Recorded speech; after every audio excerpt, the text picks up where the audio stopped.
Hello folks and welcome to our game. Myself Shane Stapleton, as always joined by Michael Verney, and brought to you by OurGameRetro.com. Use the promo code OurGame and you'll get 15% off.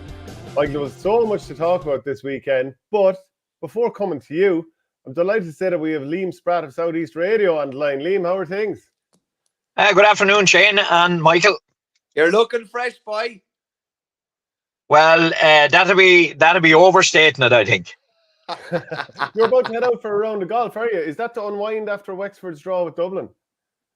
Yeah, no, we have the Dublin golf journalists. I know I'm not from Dublin, but we play every Monday. We play Druid's Glen today, just to make you jealous. Right, okay. And Can you keep her between the ditches, Liam? I don't hit it far enough anymore, Michael, not to do that. Good man. Play safe. So Liam, talk to us about Wexford and Dublin, because Wexford had the game won and Dublin got 2 late goals and somehow this thing was flipped on its head. Yeah, and I'm not sure if the result is any good to either team, to be honest. I think one of them needed to win it. But yeah, Wexford kind of blew it. I mean, Tom Dempsey was with me in commentary and we said with 5 points up, we're going to win this, bang, bang. It just shows you how we didn't play well, quite frankly. We could have won the game, but to be honest, we gave away far too many frees. We were a little bit sturgy and, we were careless. Now, I wouldn't want to take away from Dublin's performance either. I thought they were very good. They're a physical team. They had a couple of really good performers yesterday. I thought that we had a chance to put them away, particularly in the early stages of the second half, and we didn't. And both of you know, lads, that if you don't put away a team, if they're good enough, they can catch you at the end, and that's what happened yesterday. Who stood out for you? I suppose Matthew Hanlon had a good game at fullback until that last, although it was Conor Foley that knocked down the ball for Keane O'Sullivan's goal. I think we struggled up front. Lee Chin and Rory O'Connor scored most of our scores. The rest of the forwards, three of the forwards didn't contribute at all to the scoreboard. And as we know, Dublin had 5 of the forwards and some of their subs that came on scored. So, you're not going to win a game depending on 2 forwards. And Chinner was just immense yesterday, but he can't do everything. We were suggesting to pull him back in the backs in the last 5 minutes just to cover there and maybe perhaps push Conor McDonald, who did come in, push him in at full forward. But the lack of scoring threat yesterday, apart from those 2, would be a little bit of a worry going forward. Just outside of the forwards, Liam, I was amazed that the game ended in the scenario that it did. Like, I kind of thought after the Westmeath game last year, where it was just like bombardment of ball in around the square and maybe no one taking responsibility. It kind of looked like that at the end yesterday. Then again, there was no one really going for the ball, like kind of bald-headed. Other lads mark, one lad designated to go for it and try and take out a couple of balls because he had yourself in a winning position. Yeah, we did put ourselves in a winning position, Mike, but quite honestly, we got the best possible start. Lee Chin got a goal, fouled for penalty, got the goal. Then Dublin, I thought Dublin played with a swagger then, but as we were suggesting, and I suggested to Micheál O'Donoghue after that, they played around with the ball a bit much. I think Dublin could have been a lot closer at half time. They went long then in the last 10 minutes of the game, and the dividends. It's hard to know how good Dublin are. I personally think that Wexford were nervous or something. There was something missing yesterday. There was a little bit of pizzazz. Maybe that's too big a word to use, but there was definitely need to play better. I didn't think we played well, and yet we could have won the game yesterday. Yeah, on occasion Dublin get beaten heavily by maybe a Cork or one of these top teams, Liam. But I don't think Wexford have beaten them in the championship since 2018. And also, I'm sure you remember back around 2018 when Dublin, after 55 minutes or an hour of these Leinster round robin matches, they were winning, and then they kept late on being pegged by other teams. But now you look at the Dublin team in more recent times. Last year against Galway, 2 late scores to get the draw. Last year against Antrim, late goal. This year against Antrim, late goal, and they win it. Against Wexford here, late goals. This is a Dublin team that never gives up, to be fair to them. Yeah, and Danny Sutcliffe was brilliant yesterday. Keane O'Sullivan, converted back, as you know, was brilliant. I think they're decent. I just think maybe, that if they were more progressive, it had been more progressive in the first half, there would have been far tighter to Wexford, but I was disappointed with the midway through the second half where they just fell away and they seemed to lose interest. Now, Donald Burke got injured early. He actually got a broken nose, would you believe it? And he didn't look, we suggested that he might have been concussed for the remainder of the game. He missed a couple of frees, which is not like him, but he nailed a couple of vital frees at the end. And Wexford gave away far too many frees yesterday, which effectively, if you give away too many frees, when you're on top, you're allowing the other team to get back into the game. And I think Wexford did too much of that yesterday, to be honest, Shane. And what about the Wexford balance to this team? Like, we know Mark Fanning is back in goals.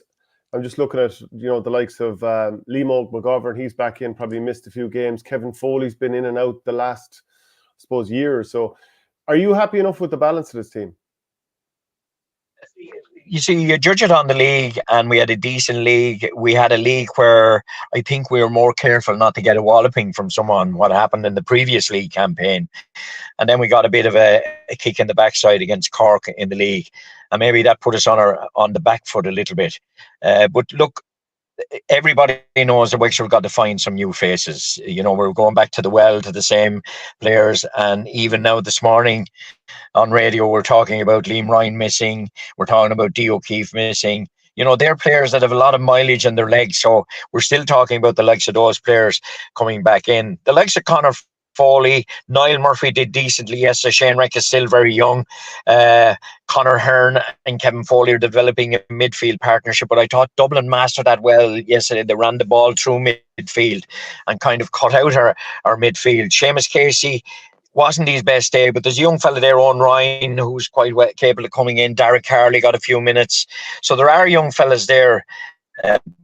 And it's going to be able to blend those young fellas into the team, and that's what Keith Rosser and the rest of the backroom team are trying to do. They're trying to blend in these young fellas, mix them with the senior players. Look, we're going to Antrim next Saturday, as you know. That won't be easy. I'm sure Antrim have targeted. This is one of the games that Antrim would have targeted to get something out of it. And now, with that draw, it puts that little bit of added pressure on the Wexford team travelling up next Saturday. Michael, what is it about Wexford? They love a draw. Is that maybe 4 or 5 games drawn this year? Yeah, they drew 3 league games, and obviously that game yesterday as well. It's mad. Some of the games they were happy to get a draw. I'd say yesterday they were anything but happy to get a draw. Like, it's funny. It probably, for the sake of Leinster Championship, it probably makes it a hell of a lot more interesting because it probably could come down to score difference between those two potentially for a third spot. Maybe they'll beat one of the bigger fish and end up in a Leinster final, but it makes it very, very interesting. And as you say, like last year, Westmeath were annihilated by Galway the week before going down to Wexford. Antrim I would agree with Liam. I know Antrim took a fair pace in Nolan Park yesterday, but Wexford's arrival to Corrigan Park next week would definitely have been one game that they would have been targeting. And I would expect a different Antrim outfit the next day. And there was only 4 in it when the same 2 teams played last year. I think it was 130 to 126 down in Wexford Park. So Wexford will definitely have to be on guard. It's mad. It's a funny one with Wexford though. Like, Jesus, they conceded a goal and then Dunbar went down and got a point, and you're kind of thinking, okay, they've weathered any little storm maybe here. And then Cian O'Sullivan kind of pulls in a kind of a stray ball in around the square, and they get the leveler. Like, yeah, what you mentioned, Shane, was fair play to Dublin that they've hung into games that maybe they wouldn't have traditionally in the past, and they've managed to pull some results out of the bag. And if they'd been on, no points going into this weekend, it would have been seen as a bit of a mountain to climb. Whereas now they're going in with a point this weekend. They've gotten a load of their big players. They've gotten game time into lads that played very, very little league. You'd imagine they're only going to get better as the Leinster Championship goes on. Yeah, Niall Carty here says Donald Burke got split cynically as he broke the line. Looked like a red live, not even shown by the Sunday game highlights. Were Wexford a little bit fortunate to escape a red with that one, Liam? We didn't really see it, and to be honest, it didn't look from our vantage point. But all I'll say is that Liam McGovern is not a dirty player. I could count on my hand that say the number of times he's got a yellow card. That's not defending him now. But we weren't aware that there was a broken nose until after the game. But the referee and the officials didn't see it, obviously. So yeah, I suppose you can understand why a manager is annoyed. One of his best players gets a broken nose. But I actually liked, going back to Dublin, I actually liked the way they moved the ball around. I thought their passing was good. I thought it was swift. I thought they overdid the passing maybe in the first half if they had gone a little bit more direct inside. Because I think when you've Danny Sutcliffe and when you've Keane O'Sullivan inside, why it's like with McDonald, even under Davy, sometimes we criticise why you arse around out the field with the ball when you have a couple of good forwards in there waiting. And when the more you arse around out the field, that gives the defender back there time to cover the guys that are inside. And Dublin were guilty of that, and Micheál O'Donoghue agreed when I spoke to him after the game. It's a very eloquent way of putting it, Liam, in fairness, and I agree with you. There is a lot of the time when you've good forwards inside, it's a killer for them to be making 1, 2, 3, 4, 5 runs and lads kind of tipping away with the ball out the pitch. And I know maybe the perfect ball isn't always on, but it's funny now with hurling, kind of modern hurling even nowadays, it's quite structured compared to years ago, but it can be structured for 65 or 70 minutes. And then all of a sudden, it just goes out the window for the last couple of minutes. And Dublin got their rewards when they let a couple of balls in around the square, funnily enough, because they were left with no choice. But yeah, it's very frustrating for an inside forward when you're waiting and waiting and waiting and the ball isn't coming. It's just overplayed a small bit at times with certain teams. And Liam, as you going forward now into the Leinster Championship, no team has been more warned by the sides that have come. Right, there's 4 teams that have been in Leinster throughout: Dublin, Wexford, Kilkenny, and Galway. So other teams have yo-yoed up and down. But after what happened with Westmeath the last 2 years, because you drew with them the year before, no team is more well-born than ye are, with Antrim coming up next. Yeah, I think Wexford have got to be careful. And obviously, we were all saying for yesterday's game there was a vital that Wexford got a win. But everybody is saying we win Wexford for third. It would be to 2 counties. I think we're having a small bit of trouble with the connection there. Hopefully Liam can kick back in. But surely, like, once bitten, and actually twice bitten, certainly shy going forward now. Oh, you'd imagine so, Shane. Like, they should be seriously on guard next weekend. But I would be expecting a different Antrim outfit than we saw in Nolan Park yesterday, because they delivered no resistance whatsoever. Maybe they're thinking they have to pick and choose certain games. That's definitely one that they'll have marked in the calendar, though. And yeah, Wexford definitely going to have to be on guard. Now, Wexford had a lot of players coming back, a good handful of players that wouldn't have played that much this year, that you'd imagine they'll kind of come on for the run as well. But it's kind of a funny one. Like, you have 2 teams going away from Wexford Park yesterday with completely different fortunes. Dublin are coming away with a bit of a spring in their step, knowing that they're after getting something out of nothing. Wexford, had their foot so far on Dublin's throat and just relinquished the grip at the most important time. And yeah, that probably feel like a bit of a loss from a Wexford point of view going away yesterday. But as I said earlier, I do think it spices up Leinster a bit more. It makes every game, potentially including score difference, for all the games that those 2 teams play, even more intriguing kind of going forward. So there's no real dead rubber now, realistically. Everything is going to have an effect on, more than likely, who's going to be third, whether it's Dublin or Wexford. Am I the only one who thinks that? Wouldn't it have been brilliant if Friday night Wexford versus Cork was on? Saturday, you had maybe a couple of the Leinster games, for example. And then yesterday, headlined by maybe Limerick Clare. If you were to, and obviously there's football fixtures as well, but if we were to just focus on the hurling only, I can't get my head around the 3, or like spread them out over the 3 days. Because if you give players 6 weeks notice, 6 months notice, whatever it might be, I mean, why not have 3 days where you're like, yeah, I've so many good games to look forward to. We made an absolute hames of the weekend. So we're starved of good hurling action. Like, and realistically, when the provincials finish and the group stages finish at a McDonagh, there'll be very little hurling games left. So we basically jammed them all into the space of 4 hours yesterday. And like we're all hurling supporters and followers. We want to watch good hurling. So like the Friday, yeah, I'd agree with you. Unfortunately, that it's going to be a while before something like that happens. Maybe it will happen under the current president, who seems to have a fair bit of vision and a lot more than maybe some of his predecessors. But definitely on Saturday, like, there's no reason why you couldn't have played the Leinster games, at a time on Saturday, and the McDonagh games at a different time, and then had all eyes on the two Munster Championship games yesterday. Like, I know of people that were like staunch Offaly supporters that, you know, didn't go to O'Moore Park yesterday. Maybe they were listening to it on the radio or had it on Clubber on one screen, and because they wanted to watch Limerick and Clare. Like, and Limerick and Clare was the most anticipated hurling game in like a long time, and it's been built up for so long, and we just threw everything on together, and even like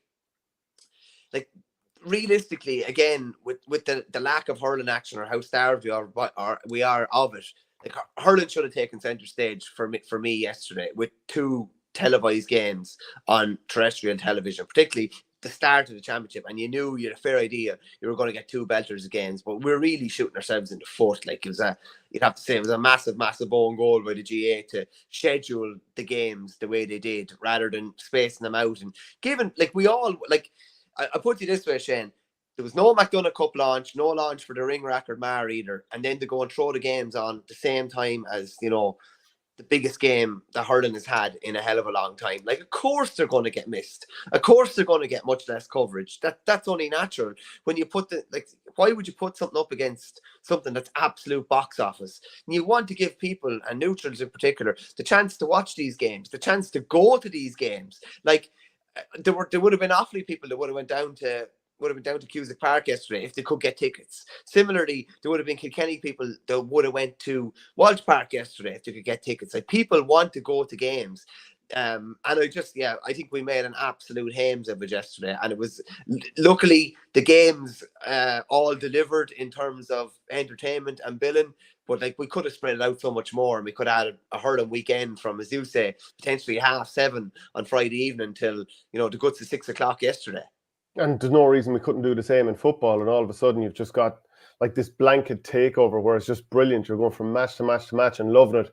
Whereas, like, you know, so many games on Sunday at more or less the same time, and then you're trying to play catch up and be like, well, what the hell happened here? What the hell happened there? Like, if Laois Offaly was on a Friday night at O'Moore Park, would you have made your business to go and see that? And is it doable from a player point of view? Well, it's all about timing, Shane, and it's all about scheduling. Like, those fixtures are made long in advance. If you know that this is on that time, you get your half day on Friday, and you have it well booked in advance, and you're good to go. Do you know what I mean? And yeah, like have a 7:45 throw in. Players need to be there at, you know, 6:30, something like that. Is that doable if, like, most of Offaly is within an hour at the most of O'Moore Park? Yeah, of course it's doable. 100% it's doable. People will, if people get forewarned, they'll change their plans for, if something is, it's like anything. If something is good enough, or you look forward to it enough, I'm not even just talking about spectators here for a minute. Of course you'll change your plans to be there. But instead, people were, you know, like, watching the game on one screen, watching the game on another screen, listening to something on the radio, and it was just, yeah, it was just a really silly scenario to play out, really, because, like, the entertainment across the board yesterday was phenomenal. It really, really was. Yeah, and it speaks to our frustration that we're talking about that rather than some of the amazing stuff that went on. But we'll come to that now straight away. Martin Furlong, I think Liam was a bit harsh on Wexford yesterday. We were the better side and got caught with two sucker punches. Rory O'Connor is one of the best in the business, poetry, when he's on song. Yeah, like, you put him and Chin on the same field and, you know, give them good ball throughout 70 minutes. You're going to do damage, aren't you?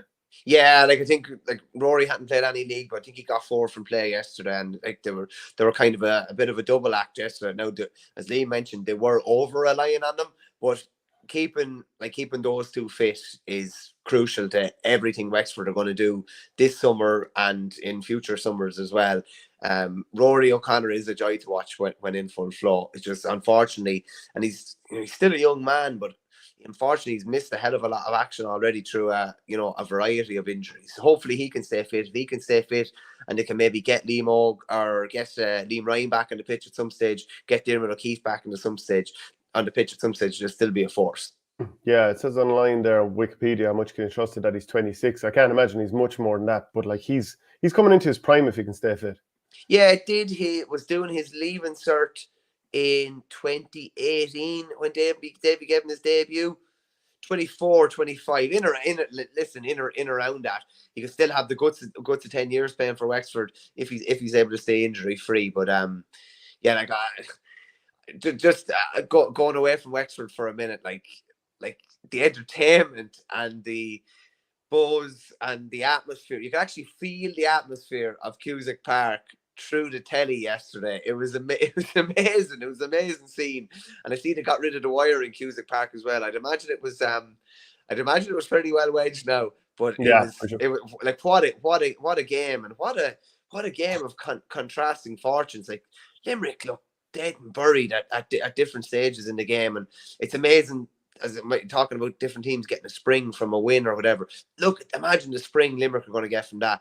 Then on the counter of that, like Clare are going to have to lift themselves up and off the floor for next weekend against Cork.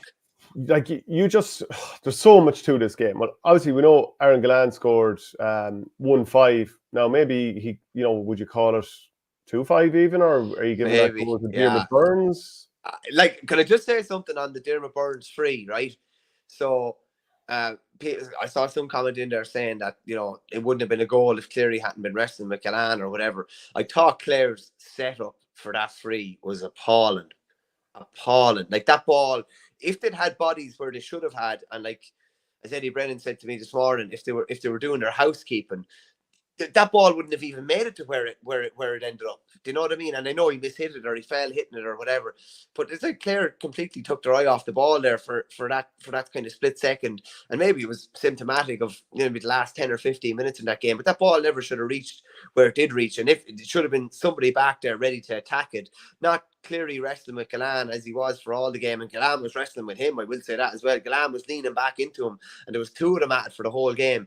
But any sort of little touch, and Culligan was kind of taken out of the game there, and that just totally re-energized Limerick. Like goals just breathe life into teams, and that it was coming from a Limerick point of view, but that just accelerated and multiplied it by 5, and all of a sudden there was a Limerick wave, and we hadn't seen Barry Nash going forward nearly until that point, and all of a sudden he was bombing forward. Kyle Hayes was bombing forward. I don't know, but from chatting to somebody at the game, apparently Clare got very narrow in their defence, but it did look like they sat off Limerick a small bit and allowed Limerick to build up a head of steam. Like Limerick were not coming off the shoulder like that. They weren't allowed in the earlier stages of the game. And it's amazing how the game just flipped in that last 10 or 15 minutes. Look, Clare got an awful lot right. And yeah. The warning signs last week we were talking about, okay, this Limerick guy hasn't had enough game time so far. This guy's carrying in an injury. Kyle Hayes has only played one match. Is Declan Hannon right? Is Cian Lynch right? And for a lot of the game, that's exactly how it looked.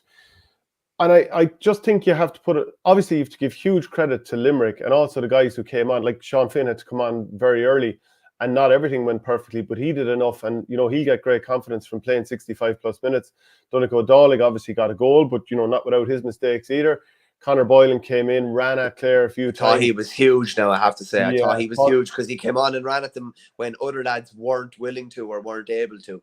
Adam English, he also had an impact. Aidan O'Connor came on very late, and you just wonder on the other side, did the substitutions work? Did Tony Kelly, he's obviously not 100%, we know that. Shane Meehan probably didn't work out for him. Aaron Shanahan brought in the 69th minute. You think of the impact he had last year, especially in Ennis. Was it? No, sorry, the first game anyway, whichever one Clare won, he came on and he made a big impact late in the game. And you wonder, why isn't he getting a little bit more game time, especially when things are falling apart here? Let's get a guy that we can just truck the ball along to. But look, most of what happened here was between Clare's ears. And I think they have to be very careful not to play the victims here and go on too much about the square balls. Yes, not only was the second goal when Grode Hegarty flashed that shot across, and how was he in 30 yards of space, but he flashed that ball across, hit the post, came out, Gillan was in the square, and it's all about, was he in the square before the ball was? It's not about the time of the striking, and he absolutely was, no doubt about it. Then the first one, Dermot Burns is free. Again, Gillan was inside the square, so whether he touched it or not or anything, it is also a square ball. Now, these things happen in games. I would look at what happened before that. So obviously, Hegarty was in 30 yards of space. Why on earth is that happening? And I know players are tired out in the pitch and it's all that kind of stuff. But, that needs to be looked at. You've got to ask then, Dermot Burns' free was moved up 15 meters or whatever the hell it was moved up. And this was the second, if not the third time that Clare had done a bit of mouthing or pushing. I think Davy Fitz pushed maybe Burns or somebody on the ground, which led to that free being moved up. And why is that happening? Why are you continually giving away frees for a bit of jawing or messing after the free is awarded? And then the ball travels something like 60 yards before it even reaches the area that Conor Cleary and Aaron Gillane are in. And you're like, is there not a single player standing with his hurley up to try and ensure? Because remember how much we went on about TJ Reeves Freed against St. Thomas's a couple of years ago, that more or less everyone stood out of the way, so he had a clear shot at the goalie, and he ended up scoring that late goal in Thurles. And we were like, well, surely you got to get players in the way here as much as possible. And you just look at it and think, well, Clare have self-destructed here. They've kind of sat back, and like that one mistake, it set in motion a collapse. And they couldn't find a way to figure it out. And some of it's in between the white lines, and some of it's on the sideline again. Now, look, to be fair, at the start of the game, it wasn't working out for Rory Hayes in the full back line on Flanagan, and they made that switch. And it worked out that bit better having Adam Hogan back there. But I think Clare have to be very careful how they frame this, and certainly not latching onto the square ball things, because these things happen. They've got to make sure that what happened Waterford in 2022, remember they'd won the league, they'd been unbelievable, beat Tipperary in the first round, then they were teed up to beat Limerick, especially when Limerick were missing some key players. And if I remember correctly, Keane Lynch had to go off early. This was the day of your wedding, of course, famously, when we were all huddled around the table trying to watch it on the phone, and you trying to enjoy yourself. And no, but at the time I said this, I tweeted how damaging a defeat this was for Waterford, because they were all out for this one and they couldn't get over the line. And I think with Clare, maybe to some degree, if they don't frame this correctly coming away from the game, it could have a similar impact. Because obviously they're going out against Cork the next day, and there's, you can't make too many more mistakes from here on out. But I would say Clare have got to say, right, we've messed this up ourselves.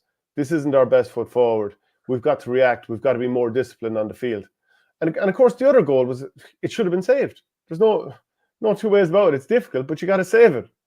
Yeah, it was like, I know he hit the ball into the ground, but it wasn't a powerful shot into the ground. Yeah, it definitely should have been saved. David Reedy should have done the first half. We had him on the show, great fella, a few weeks ago. But when he was put through by Shane O'Donnell in the first half, that ball has to hit the turf. Yeah, and Quaid actually kept him in it at different stages there with a couple of big saves. He made a great save. I forget who it was down to the corner though. Was it Rogers down to Mark the corner? Rogers. That was a very good save down to the corner. You know what? I give Mark Rogers a bit more room for making excuses here, because he had players converging from all sides. So I don't think he could wind up and lean into it. I just think he had to try and get a shot off. Yeah, no. Just on Clare, they probably have a bit of previous in this regard, as regard bouncing back, as in a heap of mistakes cost them against Tipperary in the Munster first round last year. They bounced back, very well a week later, beating Limerick that night, wasn't it? A week after that game. But it's just, they got so much right yesterday. It almost, it didn't feel, you almost got the feeling like that they were nearly going to coast home. They were on 15-9 up, and then they didn't score. They scored 3 points from there until the finish. They threw so much at Limerick, got so much right, but everything will be framed on that last 15 or 20 minutes. Well, everything, a lot of the discussion will be, they have to be very, very careful in that regard, because their season is in big jeopardy if, barring they can get a result next weekend in Cork. And that's a fascinating one, because it's obviously two teams that lost in the first round, playing in the second round. If you ship 2 defeats in a row, like, chances are you're probably out, even if you do win your last 2 games, because head-to-head will probably go against you. So I'd imagine there's a lot of soul searching going on in Clare, but they did get a lot right up until that point. It's just a matter of whether they're able to harness, I suppose, the positives out of the game and try and negate the bad things that happen. But like, I just couldn't believe what I was watching at different stages in the last 15 minutes. There was elementary things like Hegarty got the space for that goal that Gillane ended up tipping in. That was the same type of space he got in the 2021 All-Ireland final against Cork. It was mad to watch. And his he was brilliant even when Limerick were going poorly, and his repositioning into the edge of the square to try something different. Like, Hogan had really snuffed out Flanagan at top when he went back into the full black line, like really, really snuffed him out. And then Hegarty lands in, and it's just something completely different that, teams probably hadn't prepared for or whatever. But how they afforded him that type of space for that goal chance, I'll never know. And like, Tony Kelly comes in, and you're kind of thinking, he actually did okay when he came in. He got a score, put over a long range free. They probably couldn't get him on the ball enough. But like, look at the ball that was going into the Clare forward line in the last 15 or 20 minutes compared to the ball that was going in for the 50 minutes or so previous to that. Like, they were just launching ball. Like, Declan Hannon walked out with ball upon ball. Launching ball when you don't have Shanahan in there, especially, that, you know, coming back to that point. Yeah, like Shannon was in there in the last couple of minutes. Fair enough if, you know, you have one of the best paws in the game, you put ball in there. But they totally deviated away from what they have been doing to that point in the last 15 or 20 minutes. And that was, I thought that if you're talking about between the ears, that was probably between the ears, because that was a sense of panic. That was totally going away from basically what had brought you to the position that you were in. Yeah, and I'd give Clare so much credit for how they played in that first, we'll say 53 odd minutes when they were 115-9 ahead. And you look at, you know, how much they unsettled Limerick. So, like, normally we know that Limerick, you know, brilliant work rate. Like, they're a team for all seasons, and obviously they've proved it again here. But Clare are a team that play with fire and brimstone, as, you know, is it Kane or the Undertaker? Yeah, or through hellfire and brimstone. Yeah, your wrestling stuff again. But they kind of try and drag you into the inferno and just take you out of your shape, take you out of your system of play. And I was looking at the amount of players who probably took on low percentage shots, like in the first half, like Cathal O'Neill, David Reedy, Seamus Flanagan, Grode Hegarty. They all took on shots from all sorts of areas. And then you look at the puck outs that Peter Duggan was catching with his right hand. Brilliant. He catch at least 2 or 3, one over three, definitely, anyway, yeah. One over Diarmuid Burns. And it's like spectacular to watch, like so good. They did so many things to take Limerick out of their tried and trusted system. And like, I felt for long spells, like 3/4 of the game, that Declan Hannon, Keane Lynch, you know, players that are generational could not get into the game. And like, you can say he's going across the line or not, but I thought that Conor Cleary, his wrestling with Galan, you know, all's fair in love and war out there. Both of them are at it. But do you think it crossed the line, or are you thinking fair enough, and this is just part of how Clare play? To be honest with you, I think Galan was as culpable as Conor Cleary. Like, he was just leaning back into him at different stages as well. And I didn't think that particular wrestling match was suiting Limerick, to be honest with you, because it was taking one of their better players out of the game. Like, yeah, no, I didn't think that was that much of an issue. Now, to be honest with you, like, someone saying there that, you know, Cleary was too, you know, obsessed maybe with Galan, for that, you know, the free that came in, that wasn't his business. That should have been 2 or 3 other defenders' business. And like, the most basic thing of all, I'd say if you'd had someone standing, like we were told, at under 10 level, standing 20 yards in front of Burns' free with their hurl up and active, trying to block the ball, they might well have blocked it, because it was that type of trajectory. And there definitely should have been a couple of bodies in on the square. I couldn't believe what I was watching. It was like they gave Dermot Burns like the ultimate respect. It was like, oh no, he's just going to put it over the bar, so we'll get ready for the next puck out or whatever. You have to always be ready. It's like a corner forward, like the best corner forwards always go in and follow in, just on the 1% chance that the ball hits the post. And Clare took their eye off the ball there, and that was, you know, one of many moments that helped turn the game in their favour. And I agree with you totally on the Limerick point.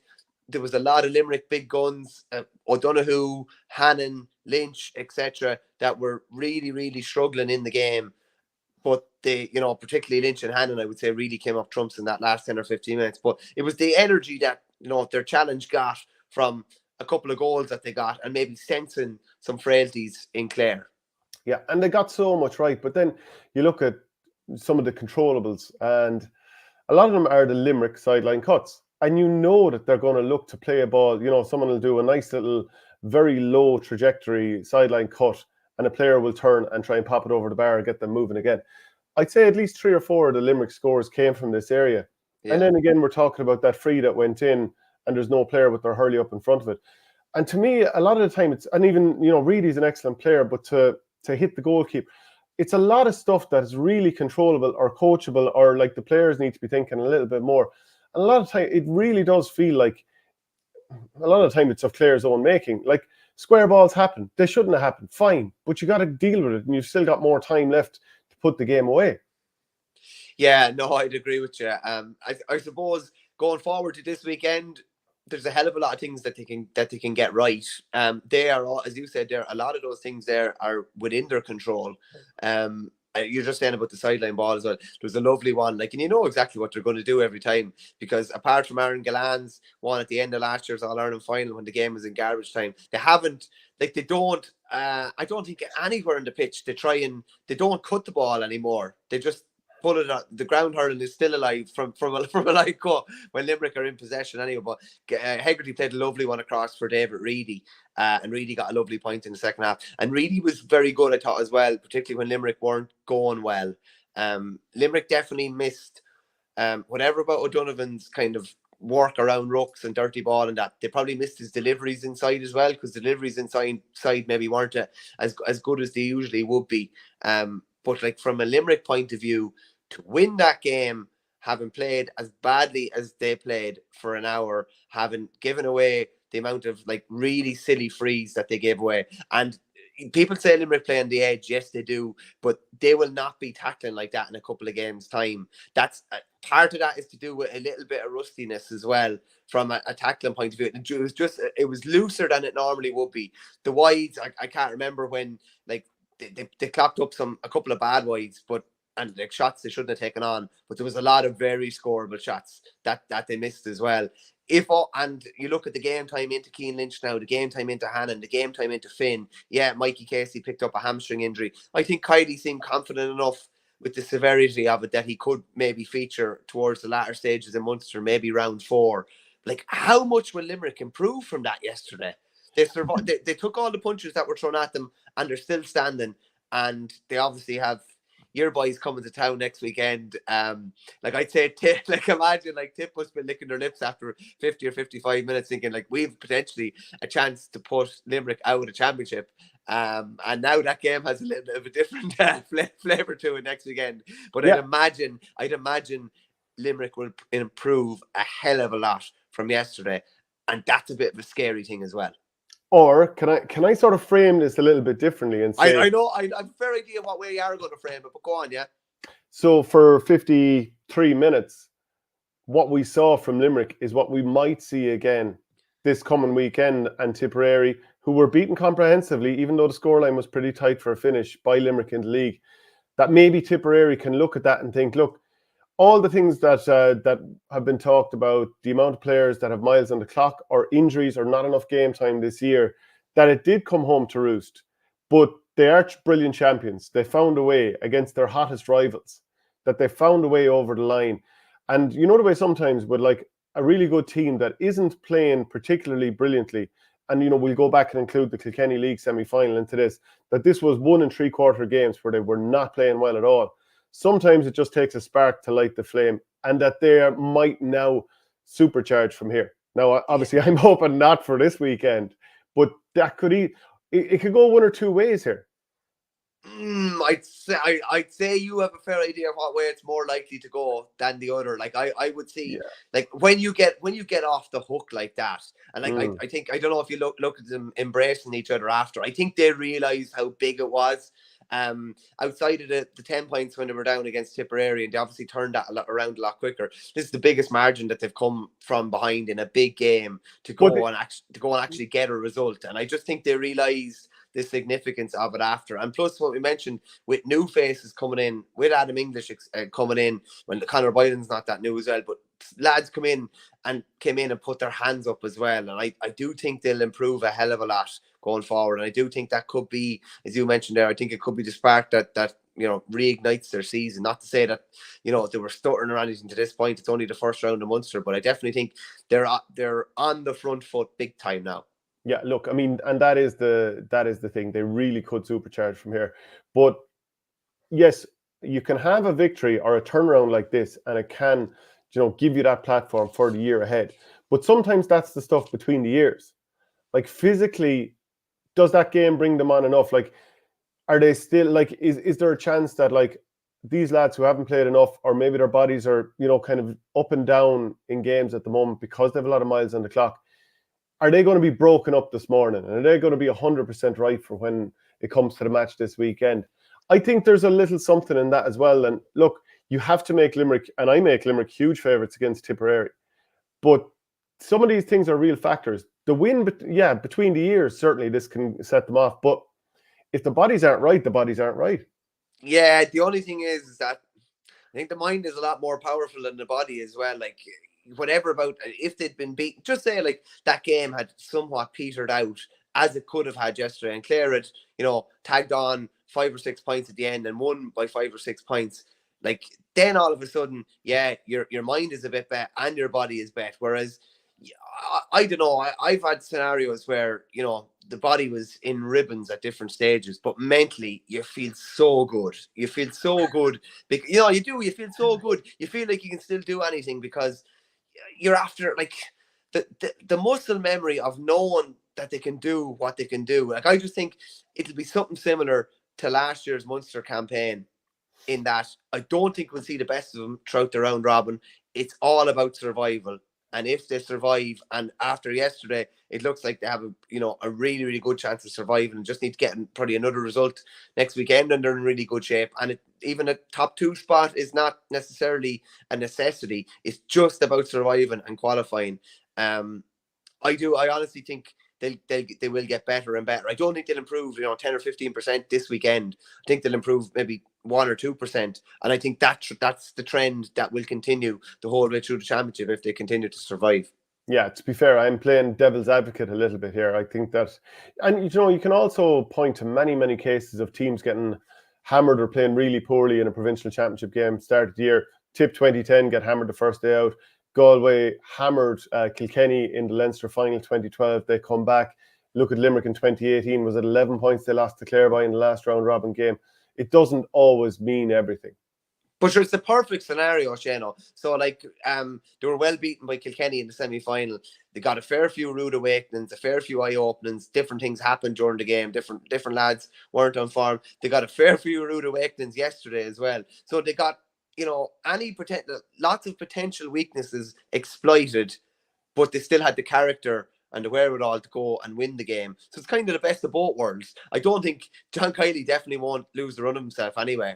Definitely not. He'll know that there's plenty to improve upon, but I'd say he'll know as well that the hunger and drive is still there. And if that's there, they're going to be very, very hard beaten. So the drive for 5 is still on, and we know there's only one county to stop the drive for 5, but we'll come back to that later in the week because we have to talk about the game at Walsh Park. And you were there. I was due to go down there, but for a finish I couldn't go down. But Davy Fitzgerald crumpling to the turf on the final whistle is probably going to be the abiding memory of the full-time whistle. 225 to 125. What was your read on the game? Did they deserve it? They definitely deserved it. In fairness, they did. Like from the off, this was a completely different Waterford team, playing a completely different style. Gone was the unappealing sweeper system, ponderous, passing out the pitch style with no player inside, and a heap of defenders, or a heap of attackers even playing as defenders. They went man on man and I was keeping an eye on it the whole way through. They went man on man virtually from the first second until the last second. They attacked. They drove long ball. They drove puck outs long. They drove puck outs down top of Kieran Joyce, which I didn't think they would. They were able to win puck outs. They foraged hard, and they kept trying to break the Cork line and pierce holes through their defence, and they did. And it was, Jamie Barron's goal was a statement, like after 90 seconds, and it was a sign of what was to come. Limerick tried to hook him on the wrong side. I could not get over it. Like, he's lining up to strike this way, and he's trying to hook him on this six to Hurley on that side. You have to try and go behind the back. You might get him, but you've zero chance of hooking on this side. Yeah, I didn't actually notice that from my vantage point, but what I did notice was I thought Barron was brilliant for that. He broke the line firstly, but it didn't look like he was going to get space to shoot. And he faked the pass to, I think Jack Prendergast was inside. I think it was a green helmet inside. Faked the pass to his right, and instead then kind of gave Patrick Collins the eyes and rattled it to the top left-hand corner. So having looked like he was going to hit to his right, he rifled into the top left-hand corner. And like somebody said to me yesterday, like, they need to wrap him in cotton wool, because when he is fit, he energizes Waterford. Like, he hit 1-3 from play yesterday, and like he wasn't the only one. Like, Tyke de Burke played played 75 plus minutes nearly yesterday in his first competitive game since rupturing his Achilles in the Limerick game 12 months ago. Like that's a potential career ender, and he was staying trucking away till the very end, and like he was marking a man yesterday for the whole duration of the game. He wasn't sitting back picking up easy ball or anything like that. Far from it. Thought, yeah, Daly did a masterful job on Patrick Horgan. He snuffed him out of the game completely. Caleb Lyons went back to his normal position of wing back. He was named a 10, but played wing back. And he was like, I don't know if there's, an athlete in the GA that glides across ground quite like he does. Like, he was phenomenal to watch in full flow yesterday. He's only back from Australia, I think 3 months. He was brilliant. Darragh Lyons and Neil Montgomery got through a mountain of work midfield. Mikey Kiley the same. I think he only got a point, but he did Trojan work. And what about Desi Hutchinson hitting frees? I did not see that one coming. Definitely not. I thought to be a left-sided free taker for Waterford yesterday, but I didn't think it was going to be Desi Hutchinson. And after he missed the first one, you're kind of thinking, oh Jesus, this is like Billy Nolan playing sweeper against Tip last year. This is a bit out there or whatever. But he nailed everyone thereafter and was on earn. And listen, he probably didn't have as much of an impact from play. Maybe, I don't know if that was any result of it, or it was probably to do with Sean O'Donoghue's kind of man marking. But Waterford were full value from start to finish. They brought the Thunder. They were 1-4 to a point up after 10 minutes. They were 1-8 to 4 up. They were deservedly 4 up at half time. Cork made a big run at them, got back level. I think it was 16 points to 113, but they made a burst. And obviously the black-carded incident played a huge role as well, because it gave them that bit of a buffer with Shane Bennett or Stephen Bennett sending Patrick Collins the wrong way. And it was only a goal in the wind-up, but they didn't coast home or anything, far from it, but they were definitely deserving winners. A huge result. And it sets Munster up beautifully, because Cork now have a do-or-die game next weekend. Waterford have some scenario, Shane. They, like, you're talking about, like, a poker player getting a great hand. What a hand they've been dealt. First game at home against Cork, get a result. They've 13 days between that and welcoming Tip to town. Tip, who would have played Limerick the week previous. I don't know how they managed to get 2 home games in a row and get the break in between. But the system has been much maligned by them before, and playing week on week and maybe 3 games in 2 weekends or whatever, 2 weeks. This has worked out perfect for them. So it's in their hands against Tip in 2 weeks' time. Okay, Colm Lyons Blind Spot says, boys, give Davy Fitz his flowers here. What a performance. And I think we will. And in a word, because I want to make a point on this, would you just say basically that they played more orthodox and far more orthodox than we've seen heretofore under Davy Fitz? I'd say 2 words: shackles off. And that was it. Shackles were off big time. Yeah. So you could make the point here that Davy silenced his detractors, or he actually proved their point by finally playing in a far more orthodox fashion. And I would say, did we need all these poor results up to now? Like, is this one of these ultimate sort of ambushes where you're almost putting your team in shackles up to now, and all of a sudden you finally release them, and hey presto, you've shocked everybody?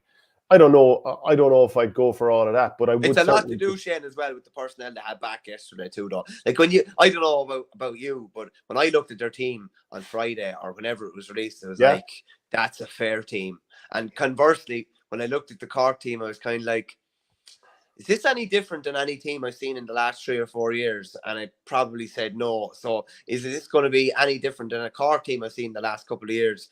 I thought not. And the chances of Waterford winning the game or getting a result definitely greatly increased by what I saw from those team sheets. And I don't know about you as well, but I'm enjoying the teams being named now. There's a bit of spice back to the teams being named, and the county board's hands almost been forced, and they're releasing their teams maybe a bit earlier, and then that big document arriving via email on Friday morning where you're looking at the 26th and that. I think the spice is back in the old teams been announced again a small bit.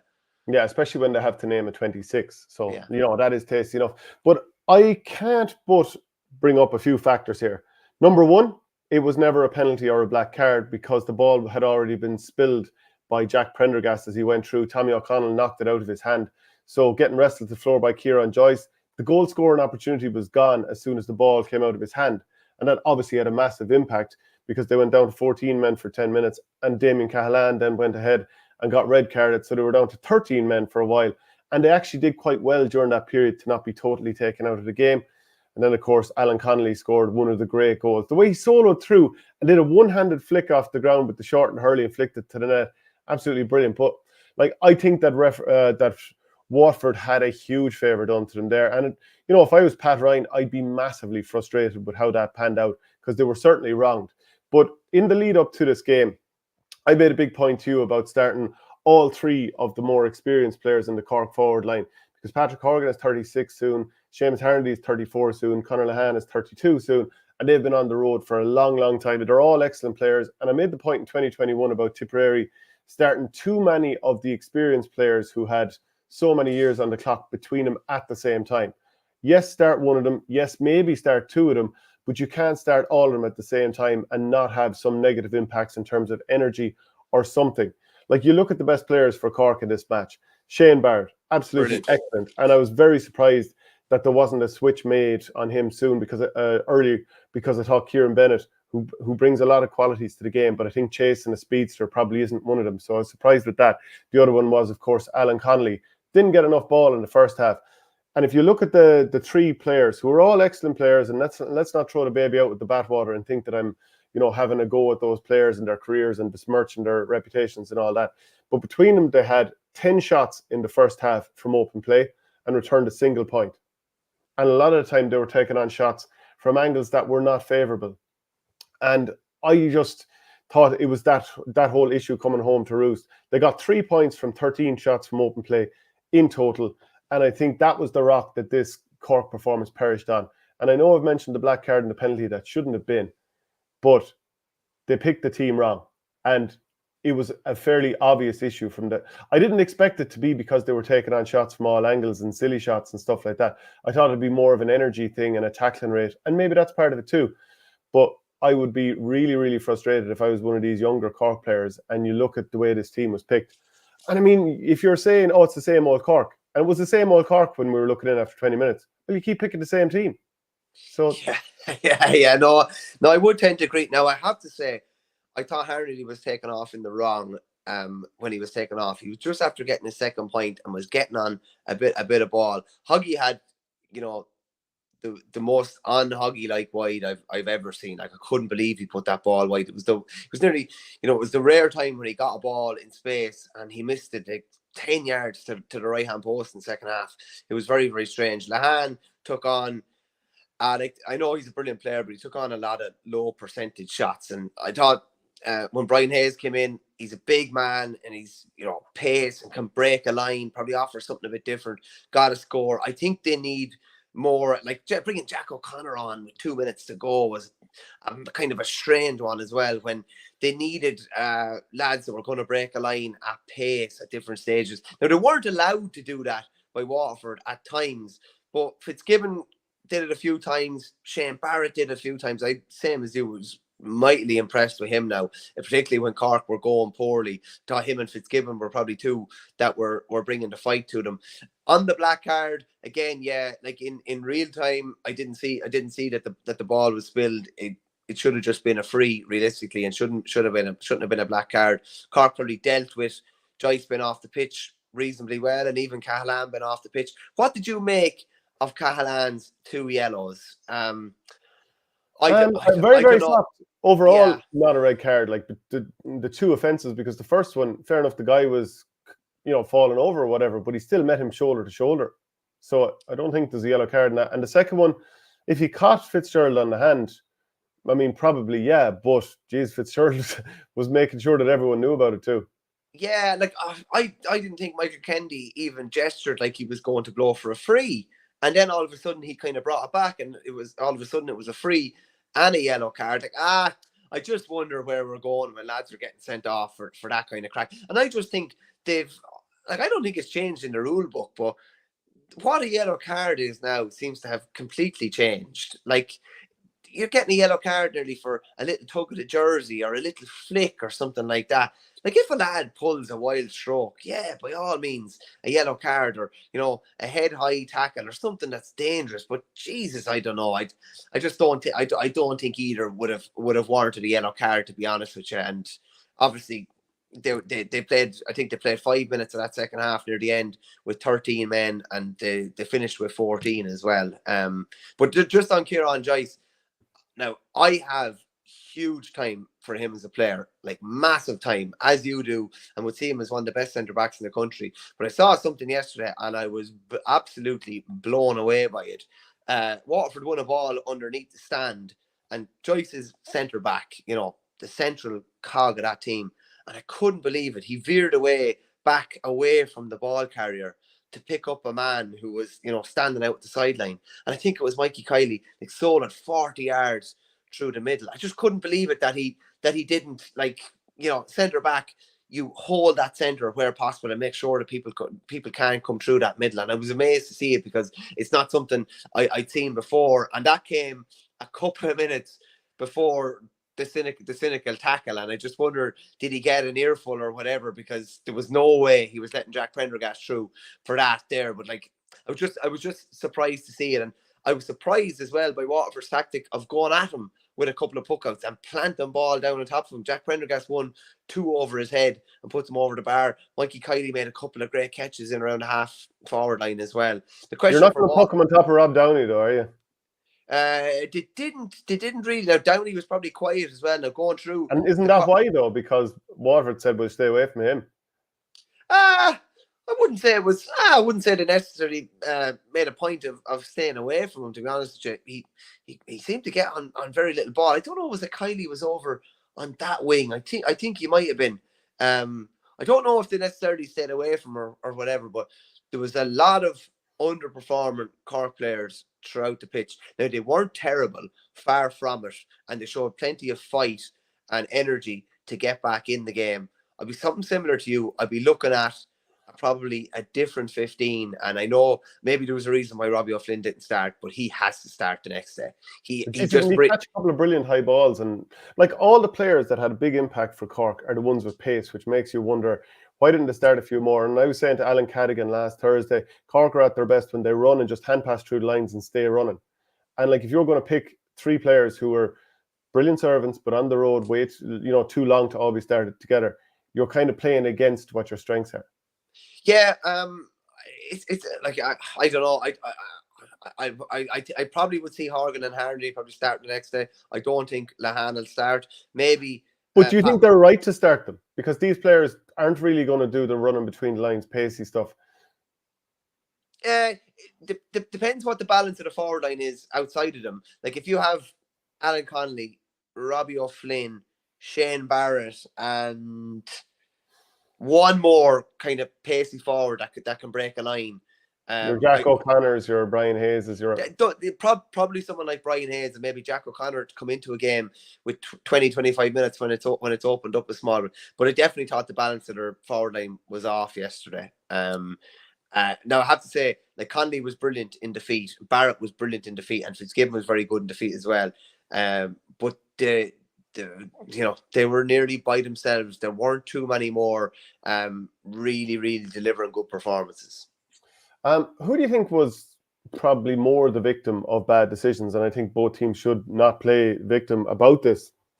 But Cork with that penalty / black card decision, and maybe even the red card or the square ball goals that Limerick got against Clare. Who will feel more hard done by? Both will feel hard done by, and probably the fact it was 2 square balls, maybe Clare. But I think the capitulation needs to be that needs to be the forefront of Clare people's minds, rather than poor mouthing about any decisions. And I think, from chatting to a few people, that seems to be the general theme that I'm hearing, like that they had themselves in a winning position. Those decisions didn't cost them the game. Yes, they fed into it, but they didn't cost them the game. Yeah, and to be fair to Cork, after conceding that penalty, and from then on, they were down 13 men and 14 men for the rest of the game. They won the remainder of the game. As soon as that penalty hit the net, they won the remainder of the game by 2 points. So credit there. And I think it's, Cork did a lot right with some players who you've mentioned already. They did a huge amount wrong, including how they picked the team. As far as I'm concerned, maybe Pat Ryan will look at it differently.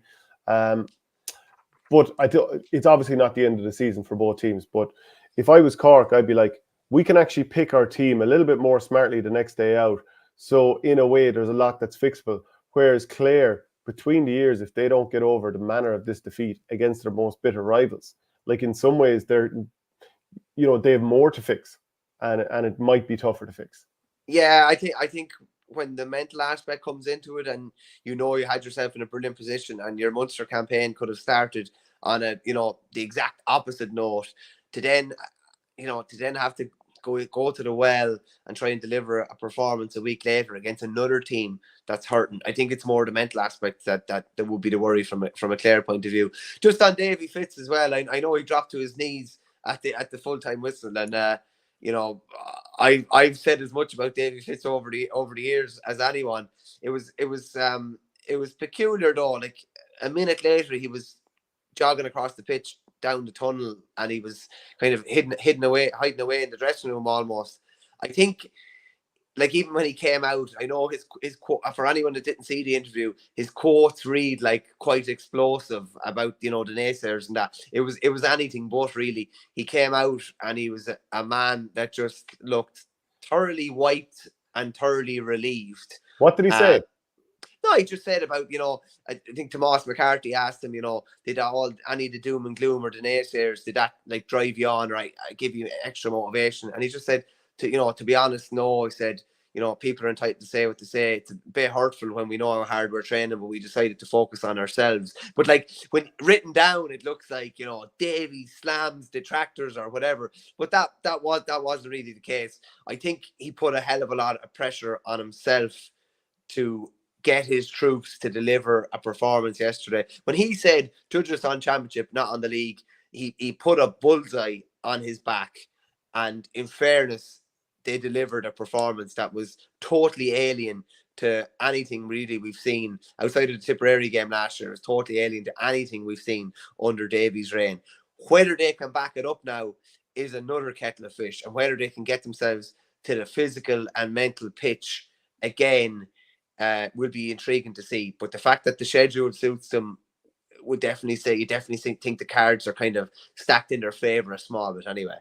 And I was also thinking, Stephen Bennett would have missed an awful lot of training.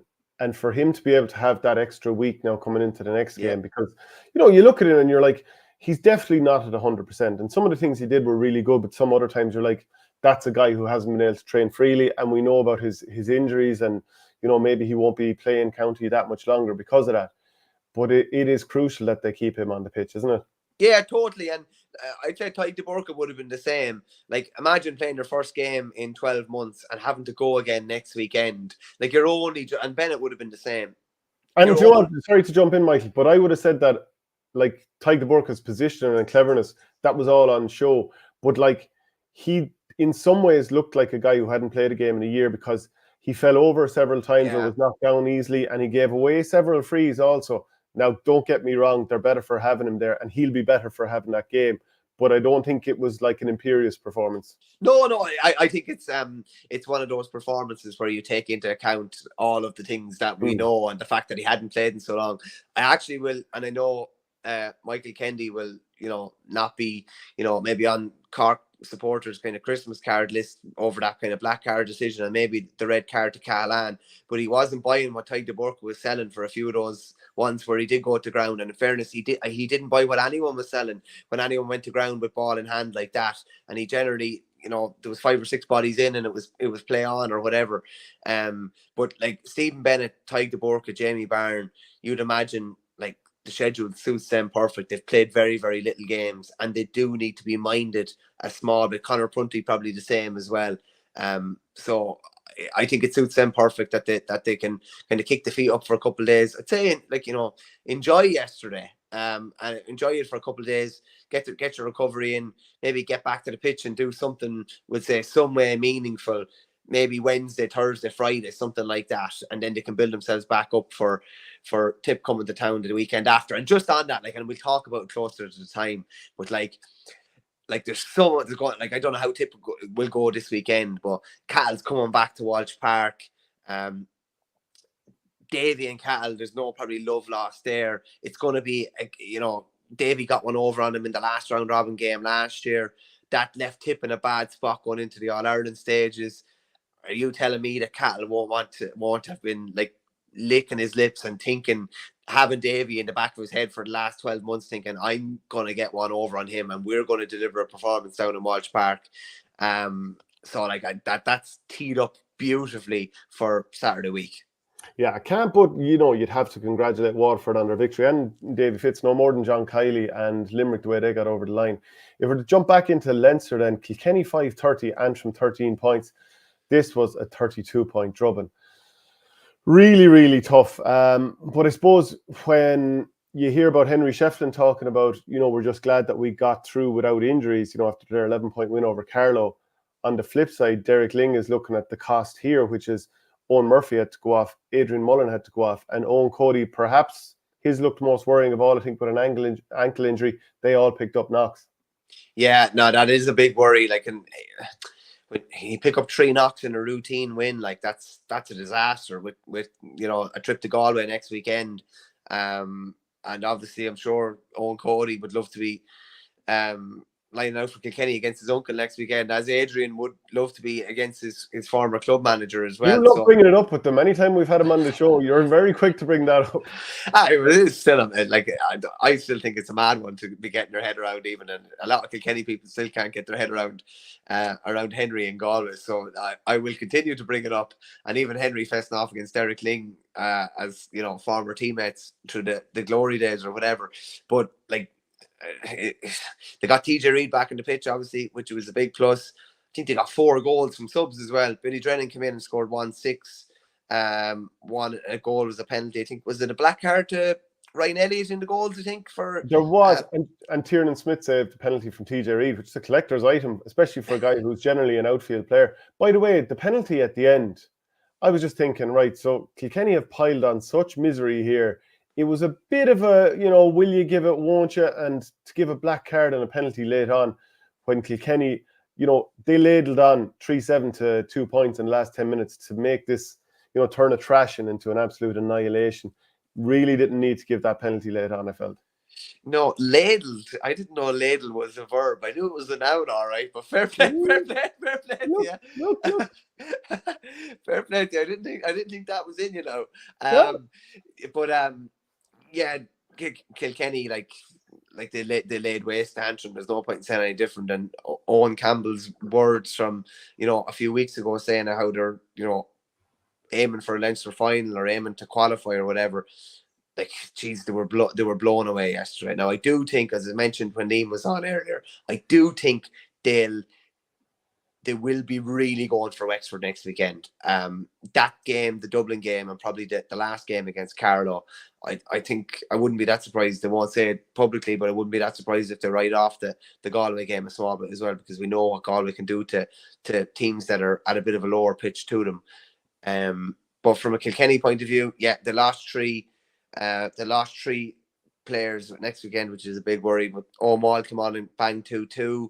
Gearóid Dunn came on, banged 1-1, and Billy Drennan was decent when he came in as well. But do you learn much really from that type of a game? I'd say very, very little.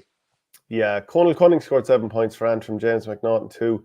Conor McCann, Nigel Elliott, Owen Campbell and Conal Bohill, they all scored a point each. Geez, the different amount of scorers for Kilkenny, I think it was maybe something like 12 players, 9 in the first half anyway, at like 1:15 to 7 at half time. Like, if it finished 2:30 to 14, it wouldn't be too bad. But just, they have to try and pick themselves up for this weekend. At least they're at home, and they've drawn with Wexford in the league just a couple of years ago.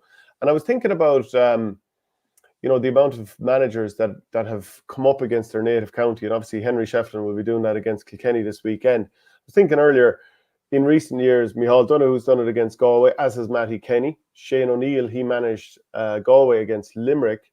Davy Fitzgerald has done it against Clare. Liam Cahill did it against Tipperary. Tom Mullally will be doing it for Carlow against Kilkenny soon. It's getting more and more common. I suppose you just have to separate yourself from it and look at it like a project rather than, getting wrapped up emotionally with it. Yeah, I remember Trevor Fletcher put it real well to me before he managed Shinrone against, it's not his native Kilcormac, but his adopted Kilcormac, and he just said, if you enlist, you soldier. Like, if you get involved with a team or whatever, you're all in with them, and come what may, then whoever you're playing against, there's a possibility that it could happen. I know was it Jerome Johnson? Was Jerome Johnson Senior took himself out of that equation? Was it with Kilcoo a couple of years ago? But I had to manage against Coola last year. Obviously, first game that's in the championship would have to be that.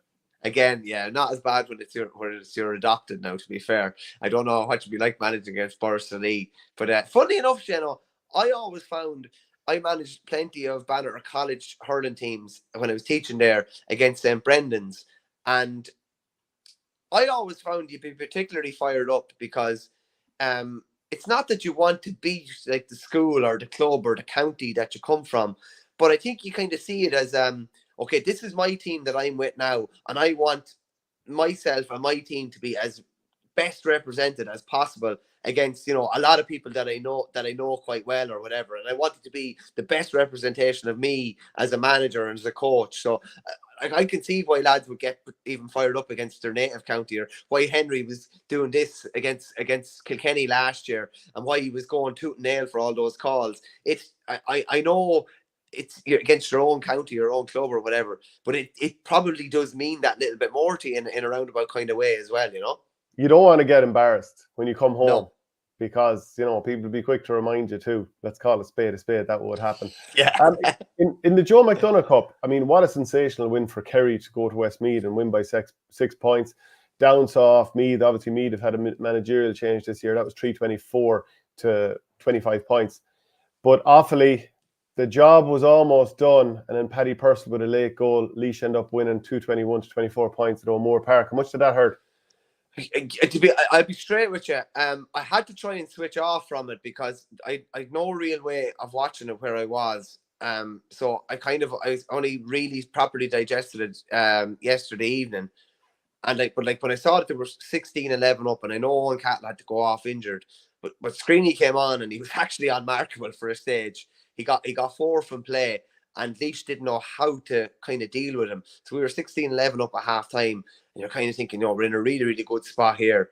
And we only hit 8 in the second half. And obviously, Laois put up, 210 in the second half. And the goals were massive. And both came from, by all accounts, Offaly actually having scoring chances at the other end. One, a goal chance that was turned over and worked down the field. And I think the other was a point chance that was delayed a small bit and blocked. And the ball ended up down the other end as well. And both ended up in the back of net.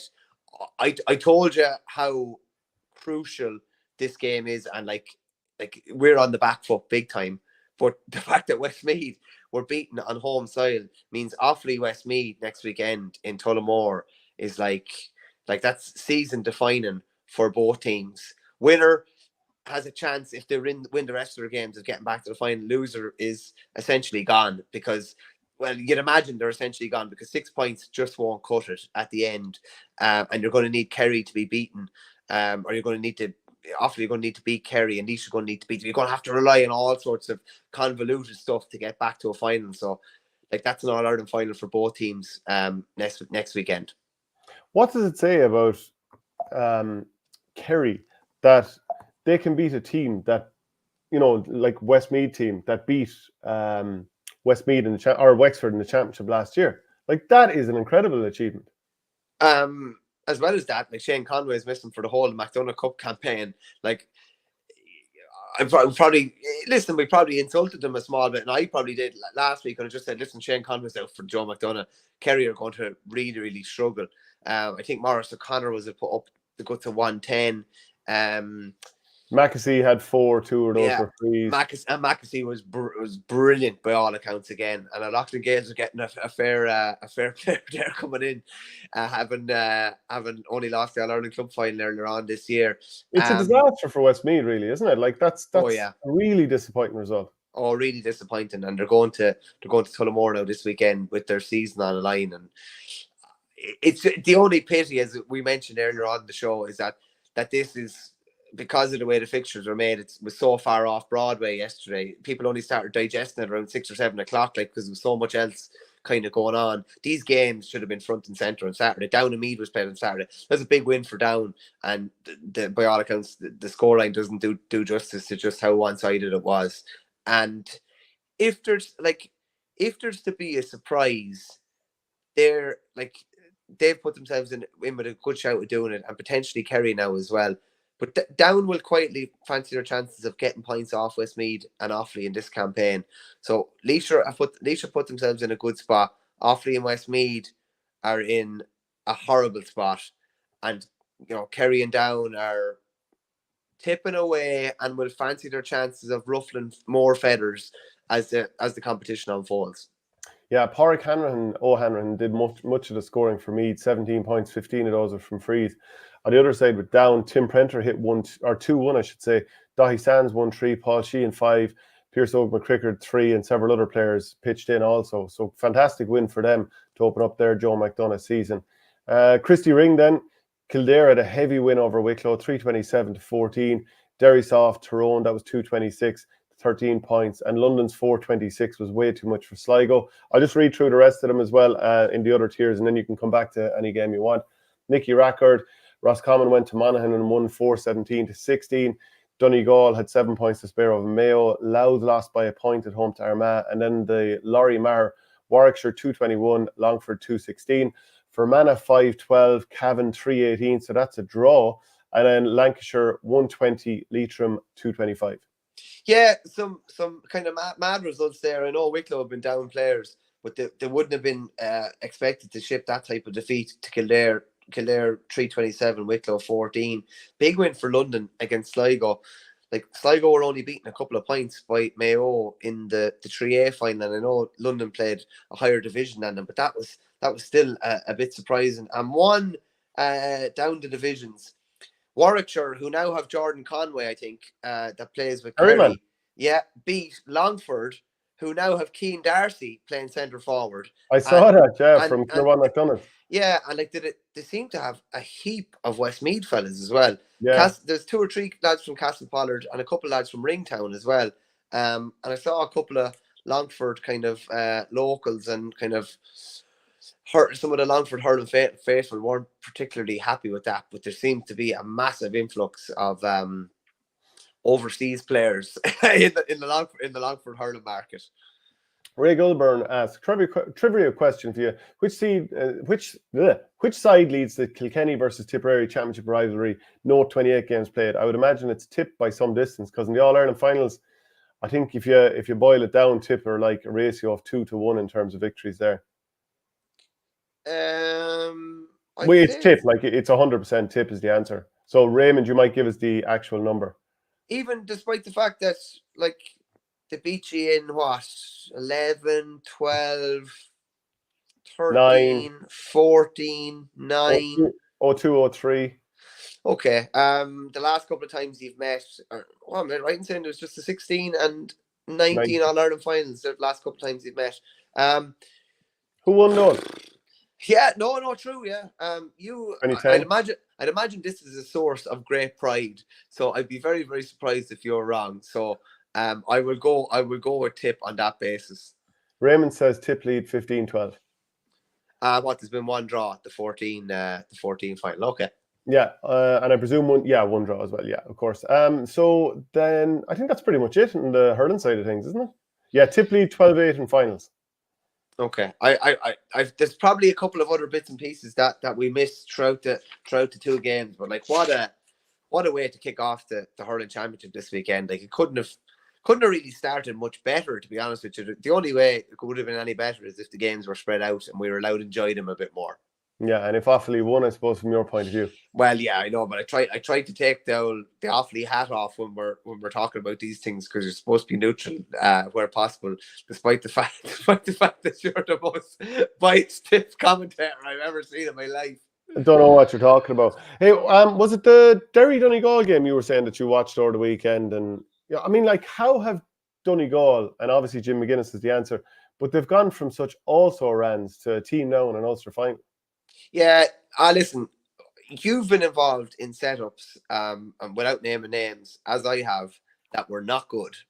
And when things are bad, the other little things are let slide, and the whole thing can absolutely fall to pieces. And you've also been involved, as I have, in setups where you have total buy-in. Everyone has full belief in what the manager is selling. And that's basically what Donegal are this year, compared to you'd have to say, the rabble that they were last year. Like, he has just changed the mentality within the squad, within the county. He has all the best players on board now, outside of Michael Murphy, who obviously made a big play to try and get back. It was funny, I covered the Division 2 final, and McGuinness couldn't get out of the press conference quick enough because he wanted to go out and watch the Division 1 final.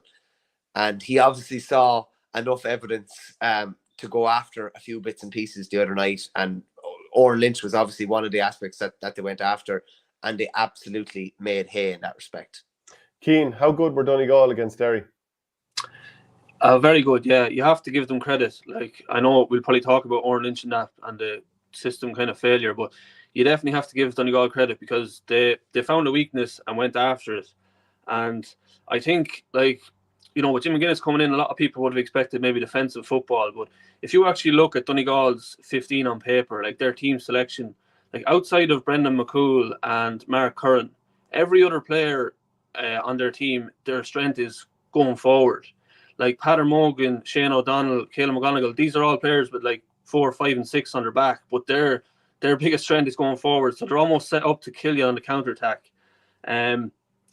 I thought like Donegal kind of set up with a zonal defence from general play, and it was really narrow. It sent Derry kind of down kind of cul-de-sacs, down into corners, and they double and treble teamed really well. But I think on the flip side, Derry's defence, like Derry kind of go man to man, and they love doing that. And like Dublin done that with them as well, because they have like players like Ethan Doherty, McCluskey, McKinless, who just are so good at lining the lad up and dropping the shoulder, and then it's like a domino effect, a break in the chain, and it's just a slip pass and they're in. And Donegal just really stifled them with that. But the problem with going man-to-man defence is that you can upset that whatever way you want, because they have to follow you everywhere. And Donegal kind of done that really well as well. They pulled Chris McCaig out to a place he didn't really want to go on Oisín Gallen. But you definitely have to give Donegal credit. And then like just the risk reward on the kickouts, like, because like Donegal won 13 of 22 kickouts, and like management teams that are obsessed with stats like would say, geez, we're after losing 9 kickouts. But you have to look at the reward on it, that if you go along, like, you can take out 10 or 11 players, and the opportunity on the other side is massive. Whether if you lose the ball, at least the ball is 60 yards from goal and you're still set up. So I think even club teams around the country, they're obsessed with going short. Stephen Cluxton changed the game. But like, if you go short, you've 100 yards to go through 15 players, So I think like long kickouts are the way to go. Yeah, but Kevin McStay was asked about this after the game as well, and I don't think Mayo were caught out in their game in Roscommon, are certainly not punished the way that Derry were. Like, ultimately, is this how the goalkeeper interprets it and how they behave when they're out the field, and knowing when is too far to go? And in Oran Lynch's case, can you get back a little bit quicker than that? Oh, is it God. Is it down to the goalkeeper's application of it? Yeah, I just on that, I couldn't believe the way he ambled back for the first goal. Which is like, when you're after, when you know that there's a fair chance the ball's going to be coming back in over your head, there should be a rocket up you. You should have been flying back. I just thought it was very lackadaisical. Like, Jesus, like, that there's a fair chance of what's going to happen. In fairness to Darragh O'Guiley, took the 2 chances brilliantly. But yeah, like, and it's going to be fascinating to see whether Mickey Hart and Gavin Devlin stick with this, or whether they curb his influence a small bit, because it went so badly wrong on Saturday night. Like, it was nearly too bad to be true. Sure, cost them in the All-Ireland semi-final against Galway as well. Now, maybe the game was done anyway, and I'd say the bigger trouble that day is he was the only player who was prepared to take on a shot, and the rest of them were sort of passing the buck. That was my feeling on the day. But Cian, is it down to the goalkeepers, the way that they interpret it and the way they carry this out, or do you just think that the tactic is a busted flush now? I don't think it's a busted flush. I would say maybe just a less aggressive version of it. Like, I think it was very reactionary. But what then, though? Does it actually have its entire impact if or desired impact if you're kind of only going to half do it? Yeah, it's hard to know. Like, I don't know. It was very reactionary on Saturday. I think a lot of people were kind of saying it's a seismic day for football and it's the end of the fly goalie. But I don't think so at all. I think Lynch was almost hung out to dry by, like, the management team were asking him to do that. Like, it wasn't him just going AWOL, and doing it himself. Like, obviously he could have got back quicker in the first goal, absolutely. But I think the second one he actually got a hand on it and hit off his knee, which was unlucky. But it's almost the reaction of the Donegal players and the management team for setting them up. That's where I'd lay the blame at, because like most teams will go with, say, 3 banks of 4, and then you still have 2 players and your goalkeeper on, like, say, close to your 45. So if you lose the ball, your recovery position is decent. But I think Derry had 4-4-4, but their last line of 4, say, was around midfield, which is way too high. So if you lose the ball, you're in trouble. But I think if you actually look at it, so the second goal, if say Lynch had been in the goal, say he wasn't out, it was still a 6v3, and the third goal was still a 6v4. So it was still, whether he was in the goal or not, it was still likely going to end up in a severe goal chance. So I really think Oran Lynch has been kind of hung out to dry, and it's more of a system failure rather than an individual. So he's become the poster boy for a bigger failure than just what he did or didn't do. Yeah. I think so, yeah, absolutely. Now, look, he could have got back quicker on the first goal, but I think the reaction of the Derry players didn't help. Like, you can't have a situation where it's 6v2 and 6v3 inside your own 45. Like, you kind of have to get back as if your life depends on it. And also, I saw a couple of people saying that Chrissy McKaigue, for one of the goals, should have went to a man rather than just staying on his own man. And again, I don't know, is that calling him out? But like, I would have said that in any sport, you do try and make the opposition make that extra, as many passes as possible, because, if they could just walk the ball in, there's not going to be a mistake. But the more passes you have to make, the more likely the mistake is going to occur. Yeah, and the reverse of that happened in Mayo Roscommon. Colin Reap lost the ball, and Jack Kine was marking Ben O'Carroll. He left Ben O'Carroll, covered the goals. By the time the kick pass had got in, Mayo defenders had got back and they scrambled it away.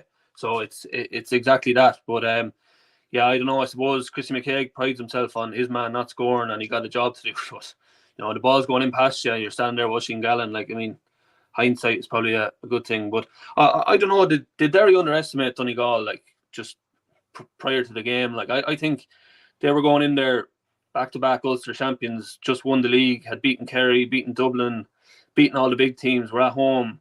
I think the way they set up was almost an insult to Donegal, because I think they thought that they had better players and not sleptwalked into the game, but they thought they'd win maybe. And like, even after the game, Jim McGuinness said that they were planning for this for 6 months, whereas I don't think when the draw came out, Derry were too concerned about Donegal. Like, but yeah, it's I suppose in sport, when you start looking too far ahead, that's when you get the whole thing pulled from under you.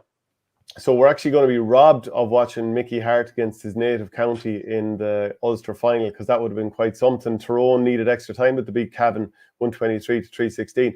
But do you think that, I mean, like, everybody has been talking about maybe Derry being the number 2 team in the country, whether you believe that Kerry or Derry are number 2, but a lot of people had talked about them as that sort of challenger.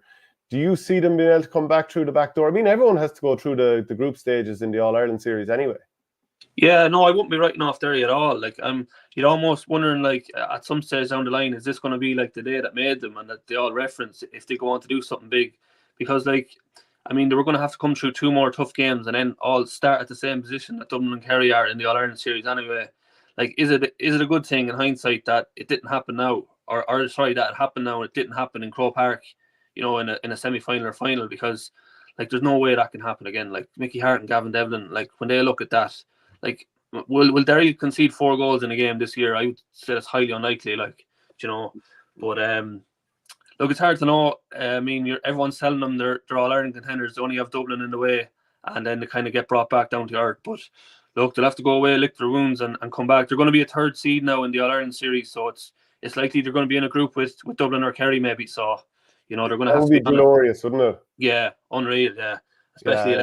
And I suppose that is the disadvantage of not winning your, provincial title. Like, Kevin McStay had talked after the game about they lost that privilege last year, and they're really focused on winning the kind of title this year because they have that rhythm of playing every 2 weeks. So I suppose that's a big team for teams. Yeah, and I suppose Mayo's previous outing against New York wasn't exactly the most, it's not exactly going to take too much out of them other than the actual trip itself. But Mayo beat Roscommon 115-13, and in the other semi-final, Galway got out of jail. I mean, I was listening to this on the radio on the way to a match, and God, they needed a late goal from Rob Finnerty, and there was a bit of a mistake involved as well that allowed them in. You can't help but feel just a small bit sorry for Sligo. They had the game in their hands and they just couldn't get over the line. Yeah, it's one of them that when the favourites chasing down the underdog, I was just checking the scores and it's getting closer and closer. You're thinking, please, you just hang on. But yeah, no, like Sligo have made huge progress, and in fairness to Tony McEntee, he's got everyone in that they need. The under-20s beat Mayo again during the week. They won the Connacht title last year. I think the Canice Mulligan that's playing midfield now is a serious player. I think it was only his third or fourth championship game. But yeah, Sligo gave Cavan a run for the money in the Tailteann Cup 2 years ago, and they weren't in the Tailteann Cup last year because of the Connacht draw. So look, they're going into the Tailteann Cup. I'd say to be second or third favourites based off that performance against Galway. But yeah, it's hard to know with Galway. Like Shane Walsh was back, Comer came on, which is a positive. But yeah, no, geez, like Pádraig Joyce's fifth year. They probably need to beat Mayo and win its first seeds into the group stage. They're going to be under huge pressure. But yeah, I don't know. Did you see the celebration from Rob Finnerty? Yeah. Come on, Palmer. Yeah, geez, I don't know about that now. Palmer in a winner in the last minute against Sligo. I think you'd be bringing that out in a bigger game, maybe, or a bigger stakes. But do we not like that bit of colour? Even if you're like, that's a bit much. It's better than nothing. Just trotting out to the position and pointing to where people should be marking. Maybe, yeah. I don't know. Maybe for goals in football, maybe you start from a throw up and you just let lads celebrate whatever way they want. And I'd get rid of palmed goals, fisted points, all that kind of stuff. I think the sport is called football. You should have to kick it at least once before the actual. Now, the one exception is a close fist score. I don't mind that when a ball comes in and someone hits it with power. It's the padding it into the net just really annoys me. Unsurprising that Clare beat Waterford in the Munster semi-final. That was 220-90 or to 1-9. But when you watched Kerry and how they got over the line against Cork, 18 points to 112, what I just thought is Cork have had so many opportunities in this first half here. They really could have created an awful lot of breathing space if they managed the goal situations a little bit easier. I thought Chris Oak-Jones had chances. Didn't Conor Corbett blast one over really, really early? I thought in a way they left it behind them. Yeah, definitely. Yeah, especially in the first half. Like Conor Corbett blasted over, and so did Chris Oak-Jones from close enough range. But I think like there was a narrative going around that Kerry were going to win this game easy, and that was kind of them against the handicap. But like Cork had lost their first 3 league games. They went away in a training camp and came back, and they won their next 3 and then drew at Armagh. So they were building, and they had a championship win under their belt, even though they weren't that impressive against Limerick. But I think the first 25 minutes was really open football. There was lots of kicking. There was no sweepers on either end, which was really brave, kind of from both teams. But I think Kerry have structural issues that they haven't fixed from the Dublin game in the league. Like, which are kind of like their setup. So like we're putting 4 in the full forward line for kickouts, and Cork were still getting away short and coming up the field. So like when you're putting 4 in the full forward line, the whole thing about that is you force them long.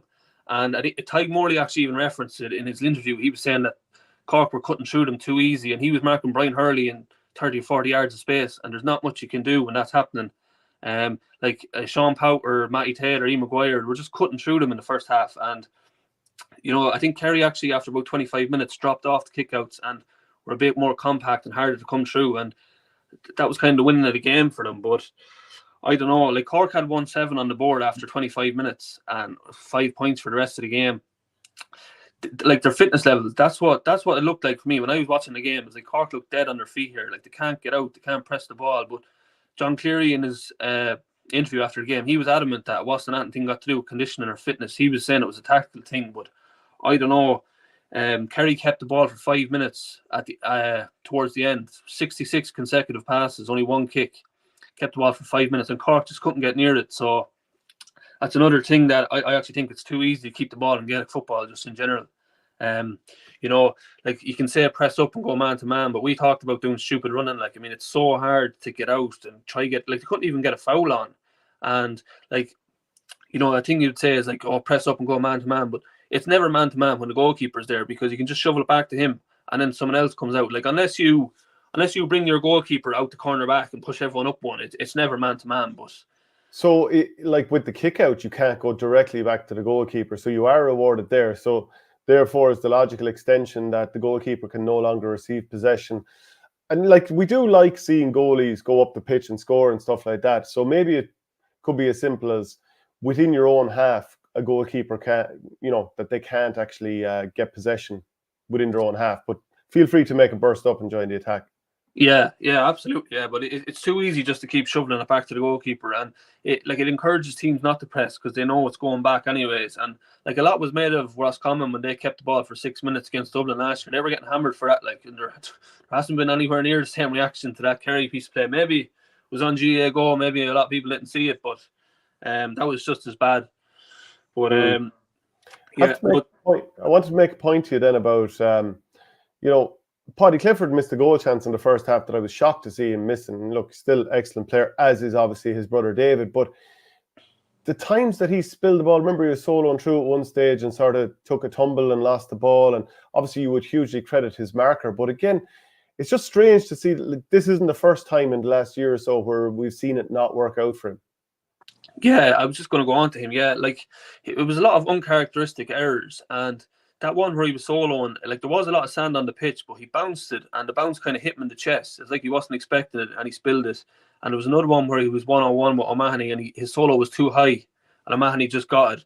But I don't know, like Daniel O'Mahony has all the traits of a defender that you wouldn't want to play against. Like he's tall, he's fast, he doesn't dive in, he's a great tackler, but I think like Clifford scored 3 points and none of them were O'Mahony's fault. There were all times where there was a runner and he had to come off Clifford and Clifford just ended up chipping it over. But it's hard to know. Like I think when Clifford scores a point, it's almost worth 2 to Kerry because the crowd go mad. But that works in the opposite way because every time he lost the ball, the Cork crowd got a lift and O'Mahony was kind of giving it to him, letting him know. But it's hard to know. Cork are kind of a team that's always done well on Clifford. Like I think Sean Meehan is the only player that's ever kept him scoreless in Championship in 2021. He only scored a free that day, and Kevin Flahav kept him to 2 points maybe 2022. So like of all the teams that have tried, Cork kind of have got his number. But Sean O'Shea was probably the one that stepped up. He was unbelievable. He always is really. Like I mean, if you count in the amount of work he gets through, and then still ends up with points on the other end, and Thomas Sullivan as well. It's nearly always the same names with Kerry. That's the problem. Like Thomas Sullivan, 3 points from play while doing a man marking job, and and I suppose people go on about rule changes and they'd like to see 3 have to stay inside. Like Thomas Sullivan is a player who you'd lose then because he's so good at man marking and he's so good at getting up the field to get a score. So it's hard to know. Yeah, Travis Beeler says, Kerry holding possession. Sure, Kerry are immune from criticism. They stank the place out of it in 2014 when beating Donegal in All-Ireland. Kerry gifted the All-Ireland by Hurston in 2022 also. By the way, that 2014, right? I don't know if you remember it, but I was at this game. And Aidan O'Mahony, who's been mentioned there because his nephew is Daniel O'Mahony, who was marking Clifford in that game. But Aidan O'Mahony did a great job man-marking Michael Murphy in that final and actually had more possessions in him in the game. I remember doing a piece specifically about the 2-14s that day, the other one being Kieran Donaghy. But I would have said that the big problem that day was also that 5 minutes to go and Donegal a few points behind, they weren't pressing up high enough and they were allowing Kerry to hold the ball on their own 65. And I thought, this is nuts. Like, what's the point? You might as well lose by 4 points here as 2 or 3 or whatever it was. Do you see Kerry now as a team that their chances of winning the All-Ireland and closing the gap to Dublin this year are increasing, or are you getting less and less confident about them? I'd have to say less and less confident. Like before the game, I wouldn't have said there's a chance really. Well, there's always a chance, but I wouldn't have had them up there for beating Dublin, and especially after the game. Now, like the only thing is there is time to work on it. Like they're going to have to play Clare to have time before the round robin, but I don't know. Like midfield is another massive problem for Kerry. Like, they've never really replaced David Moran, and like Jack Barry's stock is going up every game that Kerry play that he's out. Like, he's always a player who's done well on Fenton over the years. Joe O'Connor's championship debut, he done okay, but like Cork, Ian Maguire is a huge man, and Kevin O'Callaghan really, upset them in long kickouts. So, look, I don't know. Like I think unless Clifford like absolutely shoots the lights out, like that's what Kerry are relying on. I don't really see it with them.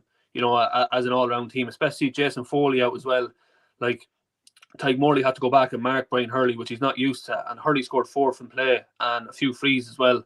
Like, and the knock-on effect of that was Gavin White had to go to 6, and like a 3 in your 6 are just not positions you really want to be messing around with. Like, so Yeah, I don't know. I don't see it with Kerry. Being honest. Yeah, I kind of agree with you on that front. In terms of goat of the week, Michael isn't here, so you might take over the goat of the week for us. In the football, who was your main man? Football.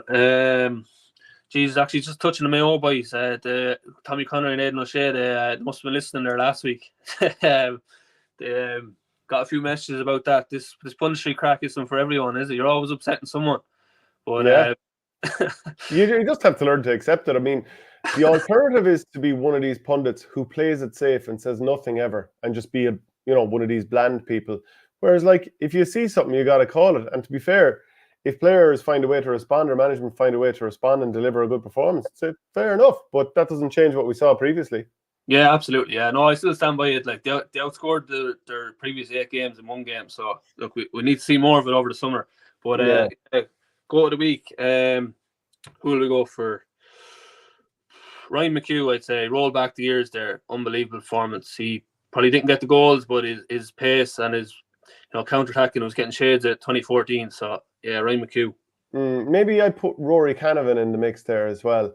And on the hurling side of things, I don't know if you saw much hurling over the weekend, but I think given all the injury issues he's had, I think Jamie Barron has to be number 1 in the hurling in the weekend just gone.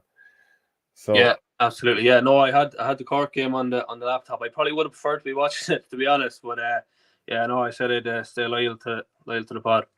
Okay, well, look, that's it for the show this week. Cian, thanks very much for joining us. And folks, don't forget, if you want to get plenty of columns and different analysis and stuff like that, go to patreon.com/OurGame. And also a reminder that we're brought to you by orgaretro.com. Use the promo code OurGame and get 15% off. Thanks very much, Cian. Cheers, Shane.